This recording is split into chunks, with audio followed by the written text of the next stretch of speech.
भारत और पाकिस्तान के बीच जासूसी की दुनिया हमेशा रहस्य से घिरी रही है। कुछ कहानियां समय के साथ सामने आ गई, लेकिन बहुत सारे सवाल आज भी अनसुलझे हैं। आज हम बात करेंगे दो ऐसे भारतीयों की जिनकी जिंदगी, उनकी पहचान और उनके मिशन आज भी रहस्य बने हुए हैं। और वो भारतीय हैं मोहनलाल भास्कर और कश्मीर सिंह।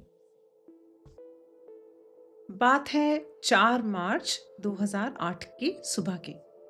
वाघा बॉर्डर, आपने वाघा बॉर्डर का नाम बहुत सुना होगा, बट आई एम श्योर आप में से बहुत लोगों को नहीं पता होगा कि हम इंडिया की साइड वाले बॉर्डर को अटारी बॉर्डर बोलते हैं और पाकिस्तान वाले साइड के बॉर्डर को हम लोग वाघा बॉर्डर कहते हैं। तो खैर, वाघा बॉर्डर पर मीडिया, फोटोग्राफर्स और बहुत सारे लोग एक बुजुर्ग आदमी का इंतजार कर रहे थे। कुछ ही दिन पहले तक उस बुजुर्ग आदमी का नाम बहुत सारे लोगों ने सुना तक नहीं था। वो आदमी धीरे धीरे भारत की तरफ बढ़ रहे थे। इस बॉर्डर को पार किए उन्हें पूरे 35 साल हो चुके थे। उनकी दाढ़ी सफेद थी, चेहरे पर उम्र के साथ साथ जेल में बिताए सालों का असर भी साफ दिखाई दे रहा था। पाकिस्तान की जेल में 3 दशकों से भी ज्यादा समय बिताने के बाद वो आखिरकार अपने घर लौट रहे थे। उनका नाम था कश्मीर सिंह। उनके भारत पहुंचते ही उनकी कहानी भारत और पाकिस्तान दोनों देशों की न्यूज बन गई। सबको इतना पता था कि 1970 के शुरुआती वर्षों में उन्हें पाकिस्तान में गिरफ्तार किया गया था। उन पर जासूसी का आरोप लगा और एक सैन्य अदालत, जो उनकी मिलिट्री की अदालत होती है, उन्हें मौत की सजा सुनाई गई उस अदालत में। लेकिन बाद में उनकी फांसी रोक दी गई।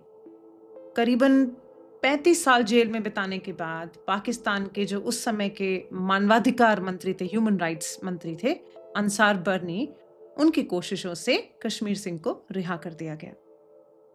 अब लेकिन उनके लौटने के बाद एक सवाल बार बार सामने आने लगा, आखिर कश्मीर सिंह थे कौन? अब आमतौर पर देखें तो इस सवाल का जवाब सीधा होना चाहिए था, लेकिन यही सवाल आगे चलकर कश्मीर सिंह की पूरी कहानी का सबसे बड़ा रहस्य बन के रह गया। अब पाकिस्तान के जो ह्यूमन राइट्स मिनिस्टर थे अंसार बर्नी, उनके हिसाब से कश्मीर सिंह पहले होशियारपुर में पुलिस में भर्ती थे। बाद में उन्होंने इलेक्ट्रॉनिक्स का कारोबार शुरू किया। बर्नी का कहना था कि 1973 में वो एक बिजनेस ट्रिप पर रावलपिंडी गए थे, जहां पाकिस्तानी जो ऑफिशियल्स थे उन्होंने उन्हें जासूसी के आरोप में गिरफ्तार कर लिया। लेकिन भारत लौटने के सिर्फ 3 दिन के बाद कश्मीर सिंह ने पत्रकारों के सामने अपनी जिंदगी की बिल्कुल अलग कहानी सुनाई। उन्होंने कहा कि वो भारत के लिए जासूसी करते थे। जो जिम्मेदारी उन्हें दी गई उन्होंने वही निभाई। उन्होंने ये भी बताया कि इसके लिए उन्हें हर महीने लगभग 400 रुपए मिलते थे। लेकिन हैरानी की बात यह है कि अगले ही दिन उन्होंने अपना बयान बदल दिया। उन्होंने कहा कि उन्होंने कभी खुद को जासूस नहीं बताया था, उन्होंने तो कभी नहीं कहा मैं जासूस हूं, और मीडिया ने उनकी बातों को गलत समझ लिया। आज तक न भारत सरकार ने और ना ही किसी भारतीय खुफिया एजेंसी, स्पाई एजेंसी ने इन दोनों बयानों के बीच का सच कभी भी ओपनली साफ किया या शेयर किया है। आज उनकी गिरफ्तारी के 50 साल से भी ज्यादा समय बीत चुका है, लेकिन इस सवाल का कोई भी ऑफिशियल जवाब नहीं है।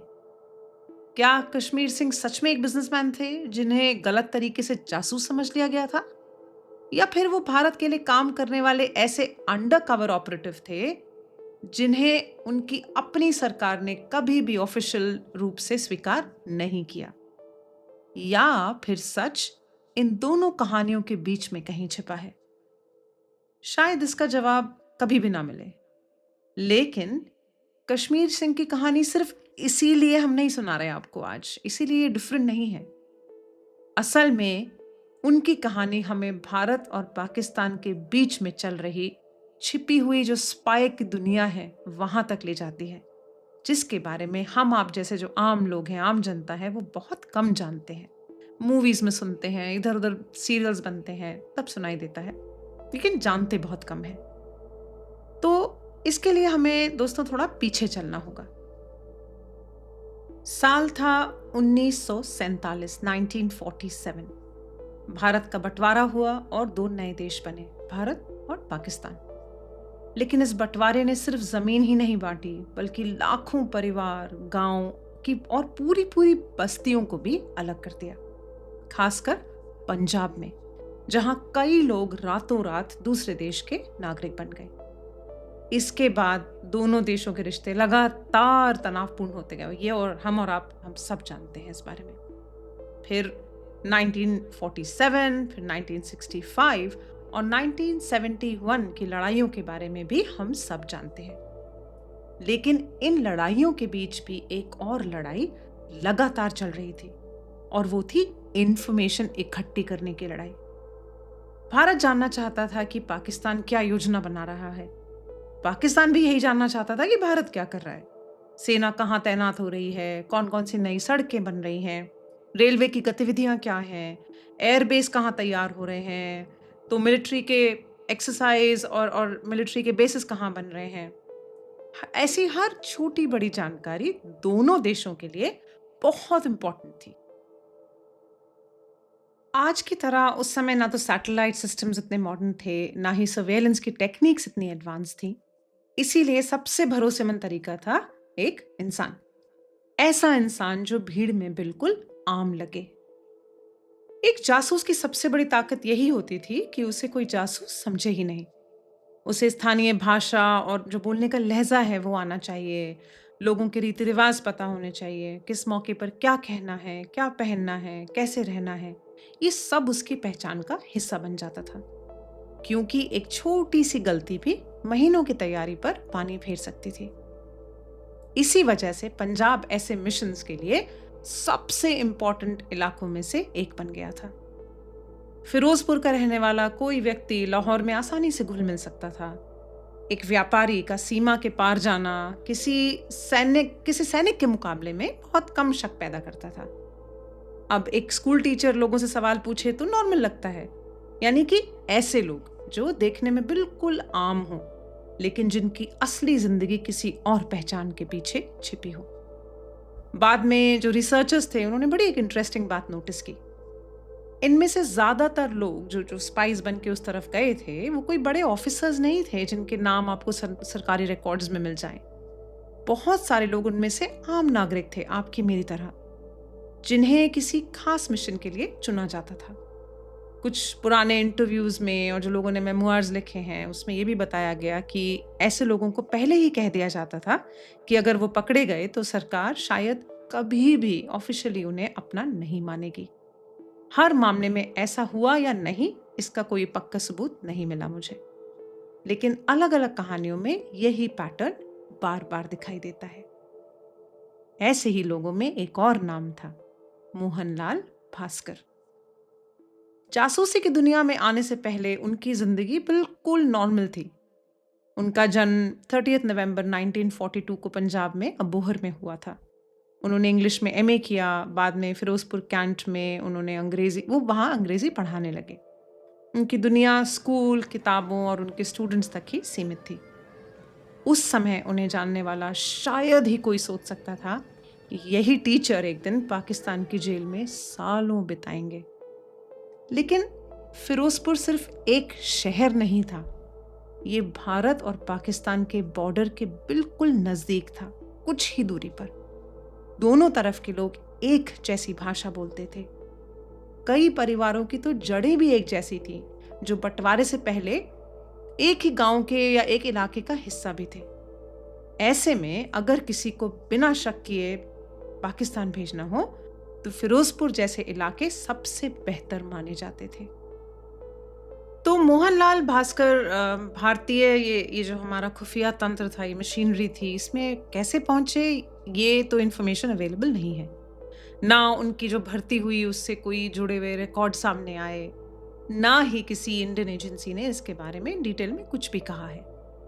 लेकिन उनकी जो शुरुआती कहानी है वो उन्होंने अपने एक ऑटोबायोग्राफी लिखी है, और जो बाद में जो छपी हुई अखबार की रिपोर्ट्स थी उन पर आधारित है आज की कहानी।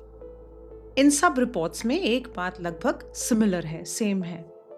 अप्रैल 1967 तक मोहनलाल भास्कर भारतीय खुफिया एजेंसीज के लिए काम करना शुरू कर चुके थे। अब इस बात पर डिफरेंस ऑफ ओपिनियन भी हैं बहुत। कुछ रिपोर्ट्स में लिखा गया कि उन्होंने मिलिट्री इंटेलिजेंस ज्वाइन किया था, वहीं कई जगह उन्हें सीधे सीधे एक रॉ एजेंट कहा गया है। लेकिन यहाँ एक छोटी सी बात समझना बहुत ज़रूरी है। तो रॉ यानी रिसर्च एंड एनालिसिस विंग की जो स्थापना हुई थी वो सितंबर 1968 में हुई थी। इसलिए बहुत सारे हिस्टोरियंस ऐसा मानते हैं कि भास्कर ने ऐसे दौर में काम शुरू किया था जब भारत की जो एक्सटर्नल स्पाई सिस्टम था, मैकेनिज्म था, वो बदल रहा था और बाद में उसी का एक फॉर्म बना रॉ। लेकिन चाहे वो किसी भी एजेंसी के लिए काम कर रहे हो, एक बात तो तय थी, अब उन्हें अपनी पुरानी पहचान पूरी तरह से पीछे छोड़नी थी। भास्कर ने अपनी ऑटोबायोग्राफी में लिखा है कि पाकिस्तान भेजने से पहले कई महीनों तक उनकी ट्रेनिंग हुई। उन्होंने उर्दू सीखी, इस्लाम से जुड़े रीति रिवाज सीखे, नमाज पढ़ना सीखा और अपनी नई पहचान के मुताबिक एक पूरी नई जिंदगी तैयार की। उन्हें इस तरह तैयार किया गया कि अगर कोई उनसे एक सवाल भी पूछे तो हर जवाब बहुत नॉर्मल और नेचुरल लगे। और अपनी ट्रेनिंग के बाद वो मोहनलाल भास्कर नहीं रहे। उनका नया नाम था मोहम्मद असलम और यहीं से उनकी असली यात्रा शुरू हुई। उनके अलग अलग मिशंस के बारे में तो कोई ऑफिशियल इंफॉर्मेशन नहीं है, पर जो कुछ पता चलता है वो उनकी ऑटोबायोग्राफी और न्यूज़पेपर और इधर उधर से पता चलता है। अब उनके हिसाब से वो कई बार पाकिस्तान गए और वहाँ भारत के लिए इम्पोर्टेंट इन्फॉर्मेशन जुटाने का काम करते रहे। बाद में उनकी किताब में इस मिशन को पाकिस्तान के इनिशियल जो परमाणु कार्यक्रम था, जो न्यूक्लियर प्रोग्राम था, उससे भी जोड़ा गया। लेकिन अगेन उसकी कोई इन्फॉर्मेशन, ऑफिशियल इन्फॉर्मेशन या रिकॉर्ड्स नहीं है। लेकिन इसे उनकी गवाही के तौर पर तो देखा जरूर जा सकता है। अब मिशन चाहे जो भी रहा हो, सबसे मुश्किल काम था अपनी पहचान को जिंदा रखना, क्योंकि मोहम्मद असलम बनकर उन्हें हर दिन वही जिंदगी जीनी पड़ती थी। बोलचाल, व्यवहार, जवाब, यहां तक कि छोटी सी गलती भी उन पर शक पैदा कर सकती थी। एक अंडर कवर ऑपरेटिव के लिए ये सबसे बड़ा टेस्ट होता है, ऐसे जीना कि किसी को शक भी ना हो कि वो असल में कोई और है। टाइम्स ऑफ इंडिया में छपी एक रिपोर्ट के हिसाब से गिरफ्तार होने से पहले मोहनलाल भास्कर करीब 15 महीनों में 16 बार पाकिस्तान जा चुके थे। हर मिशन का रीजन क्या था, मिशन क्या था, उसकी अगेन ऑफिशियल रिकॉर्ड्स नहीं है और ना ही मिलेंगे। लेकिन इतना साफ है कि उन्हें बार बार सीमा पार भेजा गया, बॉर्डर पार भेजा गया और शुरू में किसी को भी उन पर शक नहीं हुआ। लेकिन ये सिलसिला ज्यादा दिन तक नहीं चल पाया। उनकी ऑटोबायोग्राफी में भास्कर ने लिखा है कि उनकी पहचान पाकिस्तान से बताने वाले या उनका जो सीक्रेट था वो तोड़ने वाले एक व्यक्ति थे। उनका नाम था अमरिक सिंह। उनके मुताबिक अमरिक सिंह एक डबल एजेंट था जो भारत और पाकिस्तान दोनों के लिए काम करता था। अब भास्कर का ये दावा था कि उसी ने उनकी जानकारी पाकिस्तान ऑफिशियल्स तक पहुंचाई थी। लेकिन अमरिक सिंह असल में कौन था, उसके साथ आगे क्या हुआ, भारत ने क्या उसके खिलाफ कभी कोई कार्रवाई की या नहीं, अगेन इसका कोई ऑफिशियल रिकॉर्ड आज तक सामने नहीं आया। साल 1968 में पाकिस्तान ने मोहनलाल भास्कर को गिरफ्तार कर लिया। उन पर जासूसी का मुकदमा चला और एक मिलिट्री की जो अदालत थी उन्होंने उन्हें मौत की सजा सुनाई। बाद में कुछ तो हुआ जिसके दौरान ये सजा घटाकर 14 साल की कैद कर दी गई। इससे उनकी जान तो बच गई, लेकिन उनके सामने अब पाकिस्तान की जेल में एक लंबा और बहुत मुश्किल टाइम बिताना था। जेल में उनके साथ क्या हुआ इसकी जानकारी हमें मेनली उनकी ऑटोबायोग्राफी से मिलती है। उन्होंने लिखा कि उनसे बार बार पूछताछ की गई, उन पर शारीरिक, फिजिकल, मेंटल दबाव डाला गया जिससे कि वो अपने मिशन और जो बाकी ऑपरेटिव्स हैं उनके बारे में इंफॉर्मेशन दें। भास्कर की कहानी पर लेखक खुशवंत सिंह ने भी लिखा। उनके मुताबिक जासूसी के आरोप में पकड़े गए कैदी पूछताछ या फिर जो उनको टॉर्चर किया जाता है उसके दौरान वो मेंटली टूट जाते हैं, अपनी जान तक दे देते हैं। भास्कर की ऑटोबायोग्राफी में एक और बड़ा इंटरेस्टिंग हिस्सा 1971 के वॉर से जुड़ा है, इंडो पाकिस्तान वॉर से या बांग्लादेश वॉर से। उन्होंने लिखा था कि वो मियावली जेल में बंद थे, तब शेख मुजीबुर रहमान को भी वहीं लाया गया था। उनके मुताबिक जो जेल के ऑफिसर्स थे उन उनसे और कुछ कैदियों से उन्होंने मुजीबुर रहमान की जो बैरक थी उसके बाहर पास में एक गड्ढा खुदवाया, जिससे उनको लगा कि शायद उन्हें फांसी होने वाली है। लेकिन वॉर खत्म हुआ, सत्ता बदली और बाद में मुजीबुर रहमान को रिहा कर दिया गया। 1971 के युद्ध के बाद हुआ जो शिमला अग्रीमेंट था, उसमें भारत और पाकिस्तान के बीच जितने भी कैदी थे उनकी रिहाई का रास्ता खुला, एक्सचेंज हुआ, प्रिजनर एक्सचेंज हुआ। लेकिन भास्कर को आजाद होने में लगभग 2 साल और लग गए। रिहाई के समय में भी एक अजीब सी गलती हुई। भारत ने सोहन लाल भास्कर की रिहाई मांगी, जबकि पाकिस्तान के रिकॉर्ड में उनका नाम मोहन लाल भास्कर था। बाद में ये गलती सुधारी गई और 9 दिसंबर 1974 को वो भारत लौट आए और फिर शुरू हुआ उनका एक और स्ट्रगल। उन्हें कहते हैं, रिपोर्ट्स के हिसाब से कहते हैं कि उन्हें जो उनका बचा हुआ सैलरी था या जो उन्हें फाइनेंशियल हेल्प चाहिए थी, उसके लिए भी उन्हें बहुत कोशिश करनी पड़ी, बहुत परेशान होना पड़ा। बाद में उन्होंने फिर से एक स्कूल में पढ़ाना शुरू किया और वहीं उन्होंने अपनी कहानी एन इंडियन स्पाई इन पाकिस्तान नाम की किताब में लिखी। इस किताब को श्रीकांत वर्मा पुरस्कार भी मिला और 22 दिसंबर 2004 को मोहनलाल भास्कर का निधन हो गया। लेकिन जब उनकी कहानी लोगों तक पहुंची, तब तक एक और पंजाबी पिछले 35 साल से पाकिस्तान की जेल में अपनी पहचान खो चुका था। उसने कोई किताब नहीं लिखी थी। पाकिस्तान की जेल में लोग उसे सिर्फ इब्राहिम के नाम से जानते थे और उसका असली नाम था कश्मीर सिंह। समय के साथ एक और बात साफ होने लगी। मोहनलाल भास्कर या कश्मीर सिंह, ये दोनों की कहानियां कोई एक्सेप्शन कहानियां नहीं हैं। बाद के वर्षों में बहुत सारे ऐसे मामले सामने आए। 2012 में सुरजीत सिंह करीबन 30 साल बाद पाकिस्तान की जेल से भारत लौटे। वहीं गजानन शर्मा को, इनके परिवार को करीब 36 साल बाद ये पता चला कि वो लाहौर सेंट्रल जेल में जिंदा है। इससे हमें यही पता लगता है कि सीमा के पार भेजे गए कुछ लोग सालों साल जेलों में रहे और उनकी जो न्यूज़ थी वो दुनिया तक बहुत देर से पहुंची। लेकिन दोनों कहानियों में कुछ सवाल आज भी वैसे ही हैं। अगर मोहनलाल भास्कर सही थे तो ये अमरीक सिंह कौन था? क्या वो सच में डबल एजेंट था? तो फिर उसके साथ आगे हुआ क्या? इसका कोई भी ऑफिशियल या ओपन रिकॉर्ड या आंसर नहीं है। और कश्मीर सिंह, अगर वो भारत के लिए काम कर रहे थे तो उन्हें किस एजेंसी ने भेजा था? उनकी फाइलें गायब कैसे हो गईं? वो सालों तक इब्राहिम के नाम से क्यों जाने गए? और भारत में उनके बारे में कभी भी ऑफिशियल तौर पे कुछ भी क्यों नहीं कहा गया? इन सवालों का आज भी कोई जवाब नहीं मिला है। बट इतना जरूर कहा जा सकता है कि मोहनलाल भास्कर और कश्मीर सिंह की जिंदगी हमें उस दुनिया की छोटी सी झलक दिखाती है जहां बहुत सी कहानियां शायद कभी पूरी तरह से सामने नहीं आ पाएंगी।